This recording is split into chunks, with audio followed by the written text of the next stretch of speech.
नमस्कार, अनादि विशेष में आपका स्वागत है। मैं हूं आपके साथ निशांत सक्सेना। लोकसभा चुनाव के लिए गुरुवार को पहले चरण का मतदान होना है। इससे पहले छत्तीसगढ़ की अस्तर लोकसभा सीट भी इसमें शामिल है। ये मतदान उस नक्सली हमले के एक दिन बाद हो रहा है जो कुआकोड़ा बबेली मार्ग पर हुआ था। नक्सलियों की इस कायराना करतूत में दंतेवाड़ा के भाजपा विधायक और उपनेता प्रतिपक्ष भीमा मंडावी और 5 सुरक्षाकर्मी शहीद हो गए थे। अब नक्सलियों की इस कायराना करतूत के बाद बस्तर में मतदान होना है। यहां सामान्य मतदान केंद्रों पर 7 बजे से 5 बजे तक और संवेदनशील और अति संवेदनशील केंद्रों पर 3 बजे तक मतदान होगा। पुलिस प्रशासन ने हमले से सबक लेते हुए सुरक्षा के चौक चौबंद इंतजाम कर रखे हैं। हालांकि हमले के बाद भी सियासत जारी है।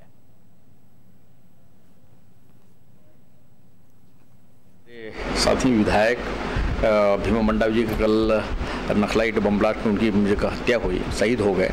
बहुत बड़ी घटना थी। उस दृष्टि से लगातार इस बात को लेकर के वर्तमान जो सरकार बनी है उसके बाद हमने कानून व्यवस्था को लेकर लगातार हम चर्चा में भी एक बात कह रहे थे कि वर्तमान में कानून व्यवस्था पूरा चरमरा गई है और वामपंथ की उग्रवाद की घटनाएं लगातार बढ़ रही हैं। वो चाहे वो कांकेर में घटना की बात हो, उसके बाद धमतरी जिले में घटना हुई, उसमें वहाँ पर 4 और 5 करीबन जवान शहीद हुए, और एक कल की जो घटना है जो दंतेवाड़ा जिले में हुई, हमारे विधायक जी हत्या हुई। निश्चित रूप से वर्तमान सरकार की जो कानून व्यवस्था फेलवर साबित हुई। चुनाव आयोग से भी हमने कल जाकर के अपनी बात रखी कि वर्तमान में जो चुनाव होने वाले कल जो बस्तर का फर्स्ट फेज का चुनाव, तो वहाँ पर आयोग अपने संज्ञान में लेकर के वहाँ व्यवस्था ठीक ठाक दुरुस्त करे, शांतिपूर्ण ढंग से वहाँ चुनाव हो, इस बात को भी हमने कहा है। देखिए, दंतेवाड़ा में माओवाद की घटना निश्चित तौर पर लोकतंत्र पर प्रहार है। विधायक भीमा मंडावी सहित 3 जवान शहीद हुए हैं, उन्हें हम नमन करते हैं और उन्हें सच्ची श्रद्धांजलि अर्पित करते हैं।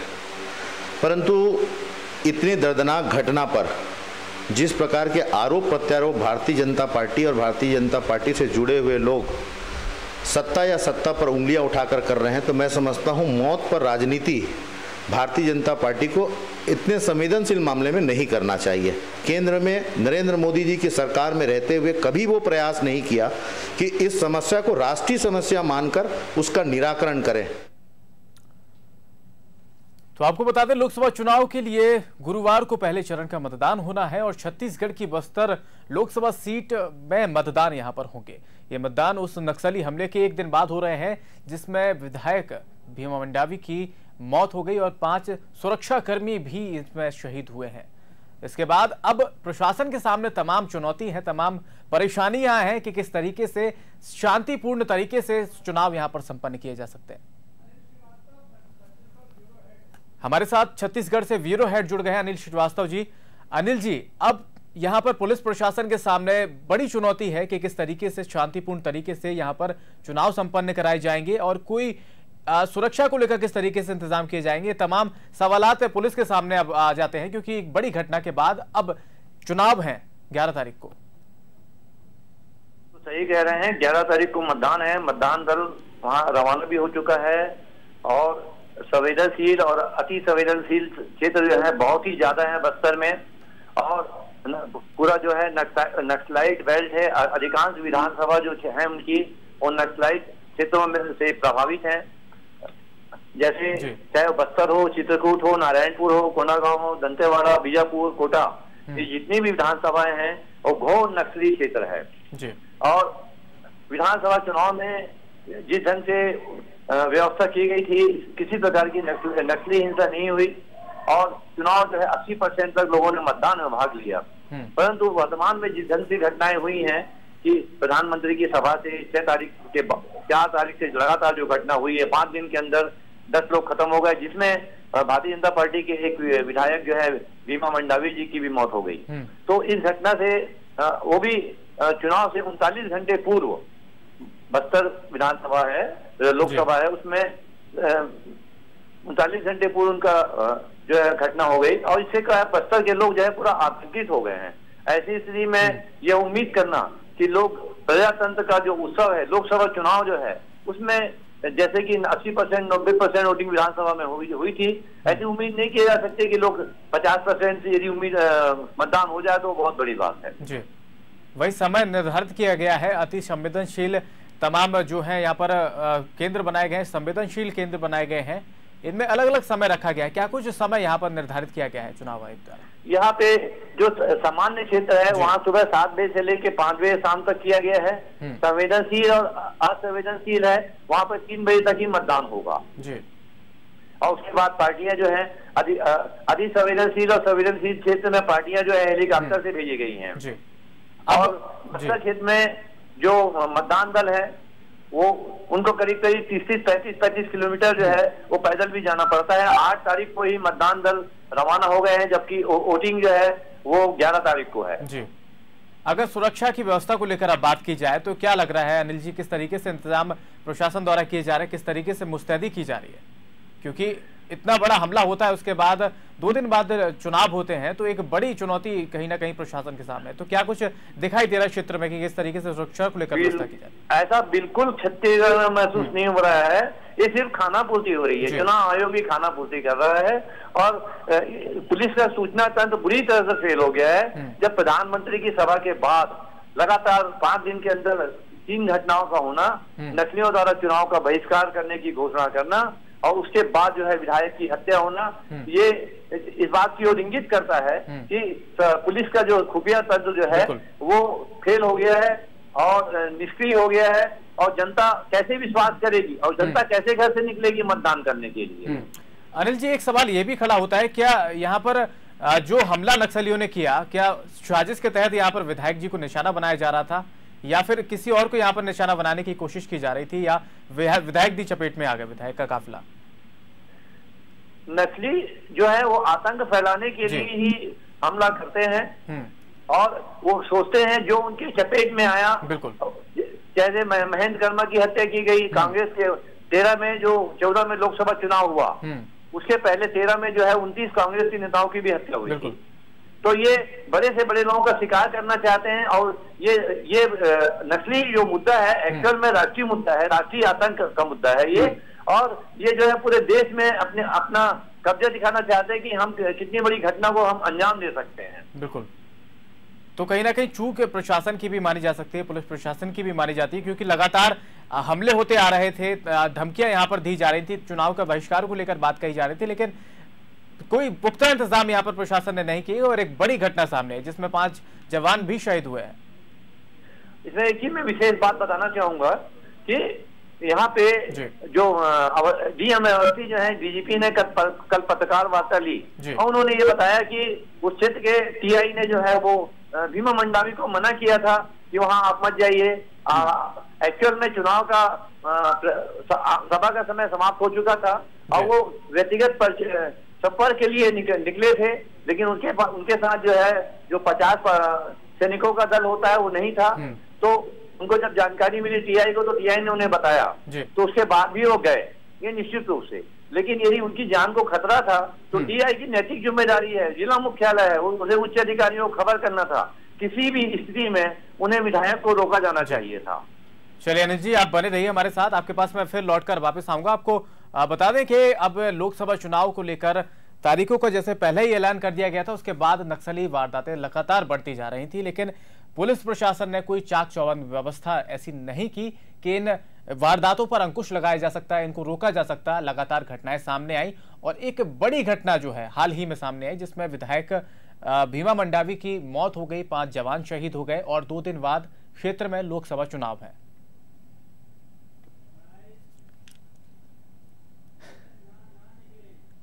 चुनौती है प्रशासन के सामने, पुलिस प्रशासन के सामने कि किस तरीके से शांतिपूर्ण तरीके से चुनाव संपन्न कराती है। और नक्सलियों द्वारा जो लगातार धमकियां दी जा रही थी, चुनाव का बहिष्कार करने की बात की जा रही थी, उसके बाद क्षेत्र के लोगों में कहीं ना कहीं एक यहां पर डर का माहौल भी देखने को मिल रहा है। तो प्रशासन के सामने ये चुनौती भी होगी अब कि किस तरीके से मतदान केंद्र तक लोगों को लेकर आते हैं और एक सही ढंग से, एक सही मात्रा में, सही प्रतिशत मतदान का यहां पर बढ़े, उसको लेकर क्या कुछ प्रयास किए जा सकते हैं, ये भी एक बड़ी देखने लायक बात होगी। अलग अलग स्थानों पर यहां पर जो मतदान केंद्र हैं उनको अलग अलग नाम दिए गए हैं, अलग अलग यहां पर गतिविधियों के हिसाब से दिए गए हैं। जैसे अति संवेदनशील जो है, यहां पर कई मतदान केंद्र बनाए गए हैं, संवेदनशील भी बनाए गए हैं, जिनमें समय भी अलग अलग रखा गया है मतदान का।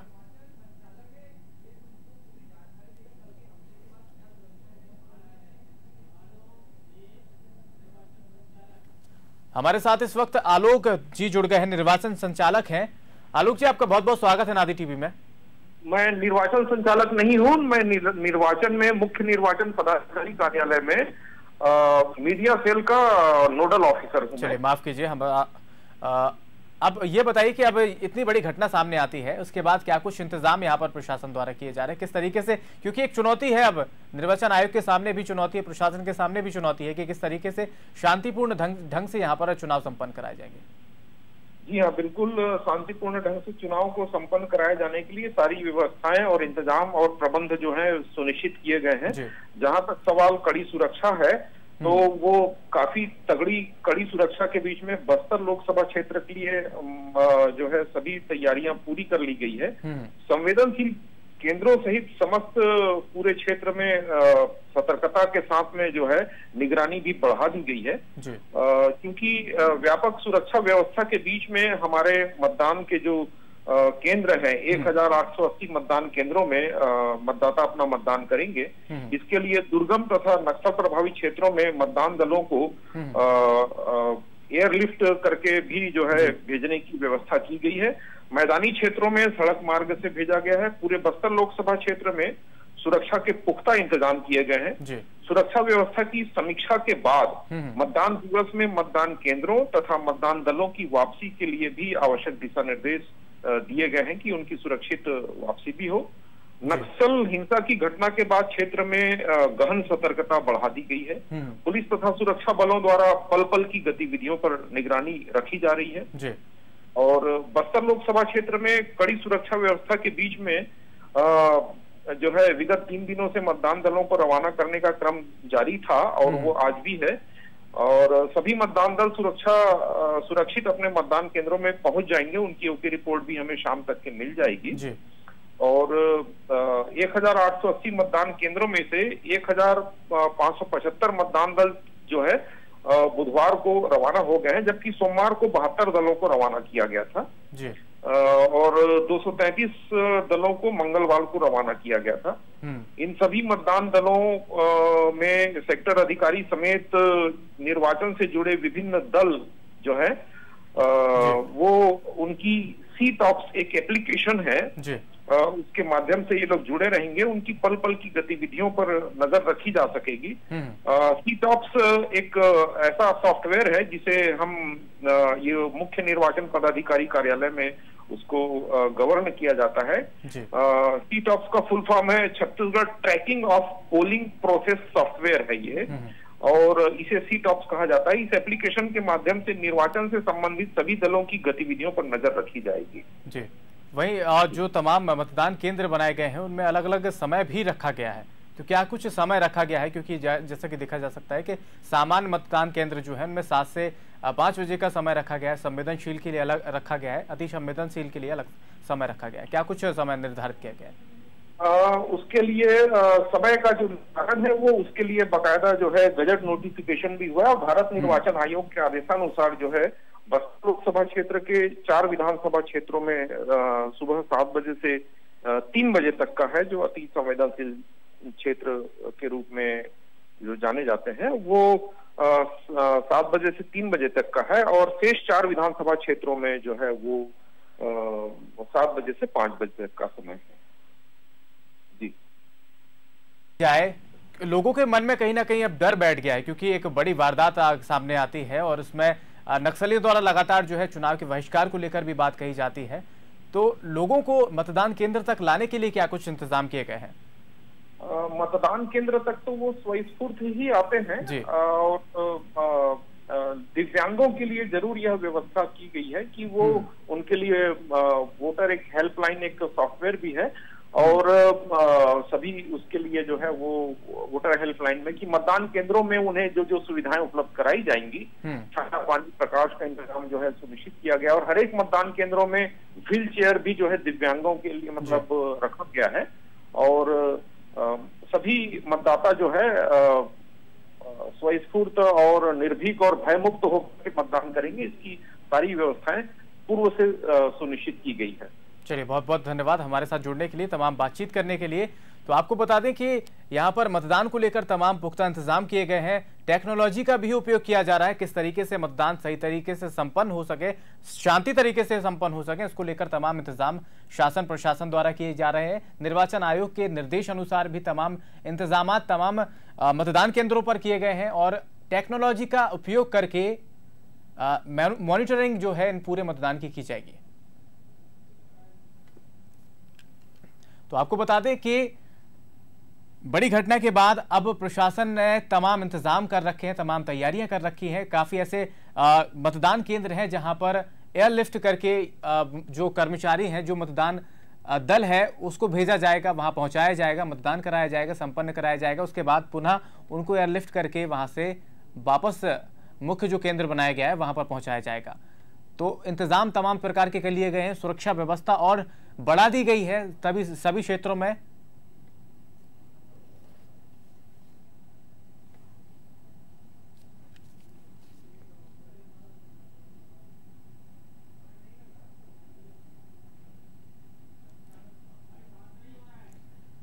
आपको बता दें, नक्सलियों की इस कायराना करतूत के बाद बस्तर में मतदान होना है और सामान्य मतदान केंद्रों पर 7 से 5 बजे का समय रखा गया है। संवेदनशील जो मतदान केंद्र हैं और अति संवेदनशील केंद्र जो हैं उन पर 3 बजे तक ही मतदान संपन्न होगा। पुलिस प्रशासन ने हमले से सबक लेते हुए सुरक्षा के चाक चौबंद इंतजाम कर रखे हैं। हमारे साथ सच्चिदानंद उपासने जी जुड़ गए हैं, बीजेपी प्रवक्ता हैं। उपासने साहब, आपका बहुत बहुत स्वागत है नादी टीवी पर। जी धन्यवाद। जी, कल की घटना के बाद अब प्रशासन के सामने, निर्वाचन आयोग के सामने कितनी चुनौतियां हैं, क्योंकि कहीं ना कहीं लोगों की मन में कहीं ना कहीं डर भी बैठ गया है, क्योंकि लगातार नक्सलियों द्वारा यहाँ पर धमकी दी जा रही थी, घोषणा की जा रही थी चुनाव के बहिष्कार करने की, और एक बड़ी वारदात सामने आती है।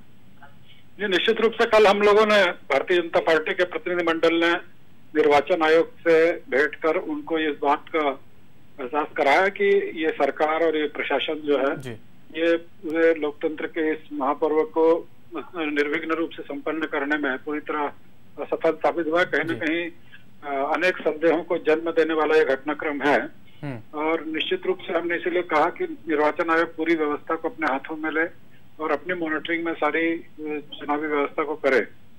और इस प्रकार की जो हमने आशंका व्यक्त की, निर्वाचन आयोग ने भी इस दिशा में आश्वस्त किया है कि सारी व्यवस्थाएं पूर्वानुसार जिस प्रकार से पहले इसके चुनाव संपन्न हुए हैं छत्तीसगढ़ राज्य के निर्माण के बाद, उसी प्रकार से ये पहले चरण दूसरे चरण के जो संवेदनशील क्षेत्र हैं वहां पर निर्वाचन आयोग की पूरी नजर है और किसी भी प्रकार से चुनाव में कोई व्यवधान उत्पन्न न हो, इस दिशा में उन्होंने आश्वस्त किया है।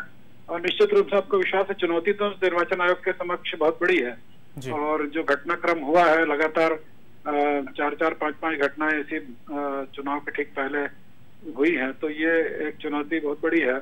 और उसको अब निर्वाचन आयोग किस प्रकार से संपन्न करता है, किस प्रकार से प्रशासन जो कि स्वयं एक कटघरे में खड़ा है इस विधायक जी के हत्या के बाद, तो उसी प्रशासन से काम लेना या फिर दूसरे अधिक फोर्स लगाना, ये सब अब निर्वाचन आयोग के खाते में है, उनके पाले में है। और मुझको लगता है कि वो चुनौती उनको स्वीकार करनी चाहिए। और छत्तीसगढ़ का जो इतिहास रहा है, चुनाव कम से कम निर्विघ्न संपन्न हुए हैं, चाहे सरगुजा में नक्सलवाद रहा हो, चाहे मध्य प्रदेश बस्तर में रहा हो, सभी स्तरों पर निर्वाचन आयोग इस दिशा में पूर्व सरकारों की इच्छा शक्ति के चलते जो है तो सफल रहा है। अब इस सरकार का रवैया दिख गया है, इस सरकार के प्रशासनिक तंत्र का रवैया दिख गया है, तो अब चुनौती बहुत कहाँ चूक मानते हैं आप? कल की घटना में कहाँ चूक मानते हैं, किस वजह से घटना हुई, कहाँ चूक मानते हैं आप? निश्चित रूप से एक षड्यंत्र है पूरी तरह से। भारतीय जनता पार्टी का विधायक, एक ही विधायक जब उस क्षेत्र में, तो डीजीपी का ये जो कहना है ये पूरी तरह से एक सोची समझी साजिश है और एक राजनीतिक बयान जैसा उन्होंने दे दिया है बिना जांच के। तो ये पूरी तरह से मुझको लगता है कि इनका सूचना तंत्र, इनका जो आईबी है, इनकी जो गुप्तचर है उनका, और ये सारी एक विधायक को सुरक्षा न दे पाना, ये जो बात है, उन सब बातों के नक्सली घटनाएं जनरली पूरी तरह निश्चित होती है, तय होती है। उसके बावजूद आप एक राजनीतिक दल के लोगों को जाने से रोकते हैं और एक विधायक जो एकमात्र भारतीय जनता पार्टी का विधायक है उसको आप वहां जाने देते हैं। तो इसके पीछे बहुत बड़ा षड्यंत्र जो है नजर आता है। इसलिए हमने इसकी जांच की मांग की है और मुख्यमंत्री से इस्तीफे की भी मांग की है। जी, अगर देखा जाए तो क्या मानते हैं आपके बीजेपी की शासनकाल में जो गतिविधियां थी नक्सली वो कम हुई थी या कांग्रेस सरकार आने के बाद बढ़ गई है, क्या मानते हैं आप? निश्चित रूप से भारतीय जनता पार्टी की सरकार में लगातार जिस प्रकार से जब से केंद्र में माननीय मोदी जी की सरकार आई और संसाधन मिलने लग गए, सेना जवानों की संख्या बढ़ी, उस आधार पर बहुत कुछ मात्रा में नक्सलवाद जो है कहीं न कहीं हताश हो रहा था। नक्सली हताश हो रहे थे, बड़े बड़े नक्सली जो है उनके नेता आत्मसमर्पण कर रहे थे, उनके ठिकानों तक हमारे जवान पहुंच रहे थे। तो इन सब बातों के आधार पर कहीं न कहीं उनका मनोबल जो है लगातार कहीं न कहीं गिरता जा रहा था और वे सिमटते जा रहे थे। ऐसे समय में अब उनको लगने लग गया कि जब कांग्रेस की जो सरकार आई जिसने लगातार 15 वर्षों तक जो है भारतीय जनता पार्टी जब जब नक्सलियों के खिलाफ मूवमेंट चलाती थी तो कहीं न कहीं मानवाधिकार संगठनों को लेकर और किस प्रकार से आदिवासियों को लड़कों को जब बंदूकें थमाई गई तो उसका विरोध किया और वो सीधे लड़ने को तैयार थे, उस पर भी सुप्रीम कोर्ट गए। इन सब बातों को लेकर कांग्रेस कहीं न कहीं मनोबल बढ़ाती रही उनका और उनको लगता था कि कांग्रेस ही हमारी पोषक है, कांग्रेस ही हमको जो है किस प्रकार से मदद करती है। और अब और ज्यादा पुख्ता हो गया जब देशद्रोह का कानून इन्होंने हटाने की बात कह दी और उन सब बातों को जो जिस प्रकार से इन्होंने स्थापित किया है और इसी प्रदेश में उन्होंने गोली और बोली की बात की, हम बोली से इसका निराकरण करेंगे। तो वो आपकी बोली को नहीं मान रहे हैं, वो अपना गोली चलाते जा रहे हैं और आप बोली की बात करते जा रहे हैं। आज आपका स्वर बदल गया अचानक जो है जब ये घटनाक्रम हो गया। तो इस प्रकार से जो आप पीड़ित पक्षों से बात करेंगे, हम समिति बनाएंगे, हम और जहां पर नक्सलवादी 4-5 हजार की संख्या में लोकसभा चुनाव का बहिष्कार करने के लिए जुलूस निकाल रहे हैं, उसके बावजूद भी आप गंभीरता से उसको नहीं ले रहे हैं कि नक्सली कैसे ग्रामीण लोगों को लेकर जुलूस निकाल रहे हैं, कैसे पर्चे वितरित कर रहे हैं कि लोकसभा का चुनाव, सारी बातों को लेकर जो है कहीं ना कहीं ये षड्यंत्र है। चलिए, बहुत बहुत धन्यवाद हमारे साथ जुड़ने के लिए, तमाम बातचीत करने के लिए। तो आपको बता दें कि बस्तर में लोकसभा चुनाव के पहले चरण जो छत्तीसगढ़ में अगर बात की जाए तो देश में है, उसमें बस्तर सीट भी छत्तीसगढ़ की है जिसमें लोकसभा चुनाव होंगे।